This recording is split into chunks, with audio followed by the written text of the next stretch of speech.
Sepanjang Ramadan ini, menurut kemampuan yang ada pada diri kita, kita telah berusaha mengisi waktu dengan berbagai kegiatan ibadah. Sejak puasa itu sendiri, iktikaf di masjid, tadarus Al-Quran, melaksanakan sholat tarawih, menyantuni yatim, berbuka puasa bersama, dan seterusnya. Sungguh pun demikian, kita harus tetap melakukan muhasabah. Karena pada dasarnya, ibadah merupakan satu keseluruhan yang bisa saja dirusak oleh hal-hal lain di luar ibadah itu sendiri.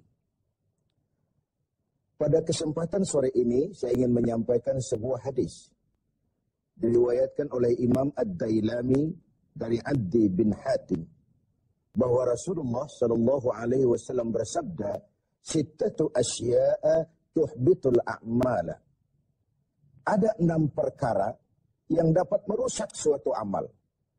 Merusak sholat kita, merusak puasa kita, merusak zakat kita, merusak bahkan haji kita, dan seterusnya.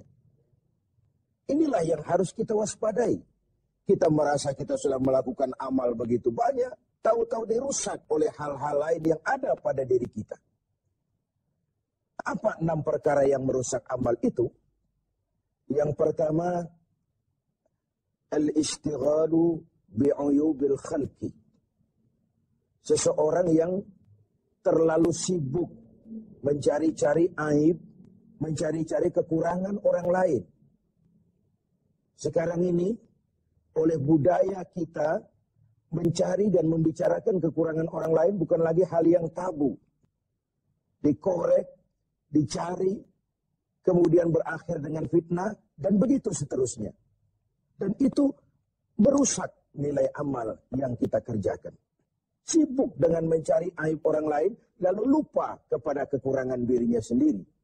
Bukankah dalam hadis lain Nabi mengajarkan, "Tuba liman syaghalahu aibuhu an uyubin nas." Beruntunglah orang yang kekurangan pada dirinya menyebabkan dia sibuk sehingga tidak sempat lagi mencari-cari kekurangan orang lain. Tapi sebaliknya, celaka benar orang kalau waktunya habis dengan kesibukan mencari aib dan kekurangan orang lain, lalu merupakan aib dan kekurangan yang ada pada dirinya sendiri. Pemirsa TV7 yang berbahagia. Sibuk dengan aib dan kekurangan orang lain, dan asyik tenggelam di dalamnya, membicarakan si fulan, membicarakan si ini, menyebabkan kita terlena, dan tidak sadar akan aib dan kekurangan yang ada di dalam diri kita. Dalam dunia jurnalistik ada ungkapan, bad news is good news. Berita jelek, itulah berita bagus. Berita yang bagus, biasa-biasa saja. Tapi berita jelek kalau diangkat, dikemas sedemikian rupa, bisa jadi berita bagus, menarik, kejutan, menimbulkan rasa ingin tahu, dan begitu seterusnya. Termasuk dalam konteks ini, setiap hari sekarang ini, kita dijejali berbagai tayangan-tayangan yang sibuk dengan aib dan kekurangan orang lain.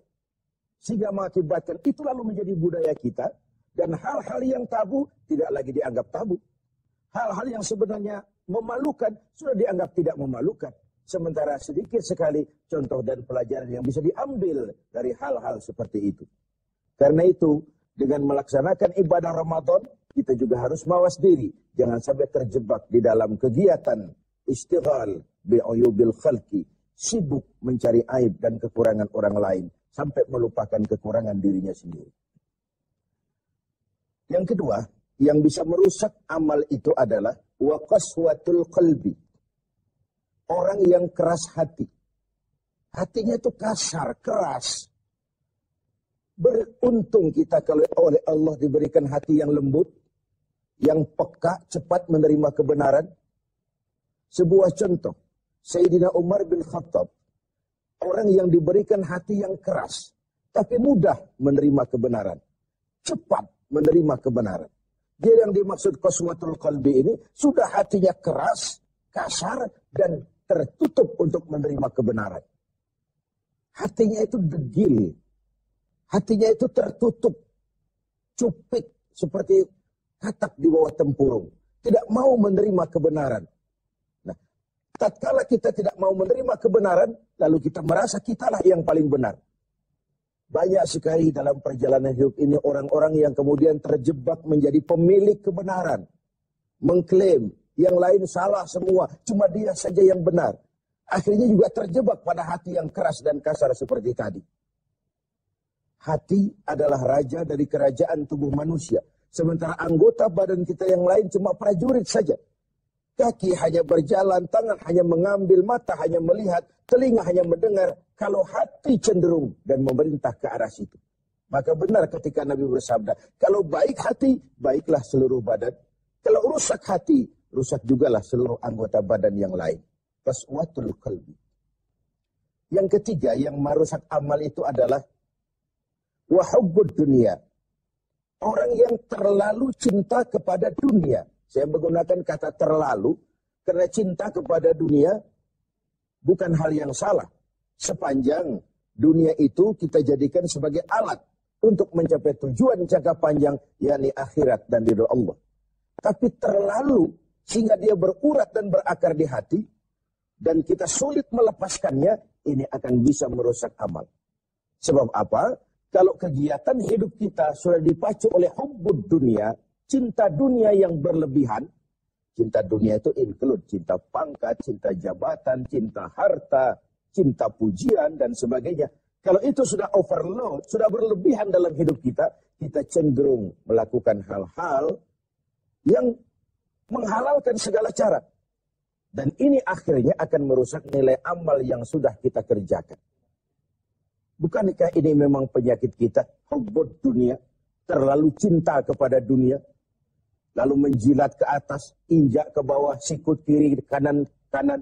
Masa bodoh teman jadi lawan, lawan jadi teman, asal bisa menggapai target dunia. Akhirat urusan nanti. Yang penting yang sekarang. Padahal yang nanti itu ditentukan oleh yang sekarang ini.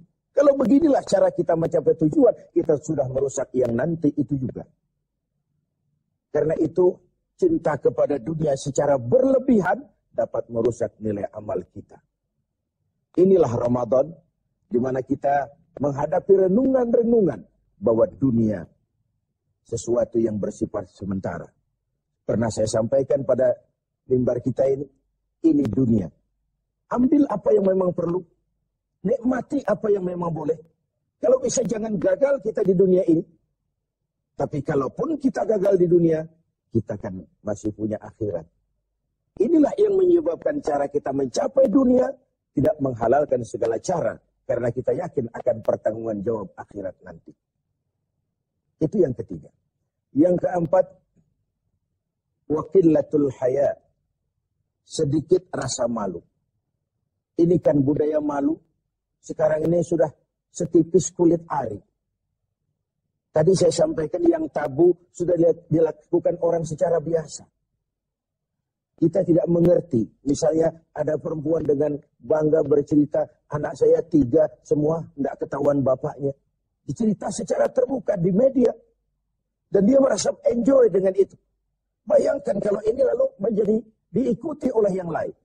Bayangkan kalau ini menjadi sebuah tradisi di tengah masyarakat kita. Hal yang memalukan dan memilukan sudah dianggap sebagai sesuatu yang biasa. Tidak ada yang tabu lagi. Padahal malu bagian daripada iman. Tidak ada rasa malu kurang syarat untuk mempunyai nilai-nilai keimanan. Nah, dengan puasa kita justru menimbulkan rasa malu yang paling tinggi, yaitu malu kepada Allah Subhanahu wa taala. Kalau tengah hari Ramadan kita makan, tidak seorang pun tahu, tidak seorang pun lihat, dan kita tidak mau melakukan. Kenapa? Karena kita malu. Malu kepada siapa? Malu kepada Allah Subhanahu wa taala. Dan ukurannya adalah nurani. Ukurannya adalah nurani. Yang kelima, yang merusak nilai amal kita adalah watulul amal. Orang yang terlalu panjang angan-angan, terlalu muluk cita-cita. Silahkan saja cita-cita digantungkan setinggi bintang di langit. Tapi kaki harus tetap berpijak di bumi.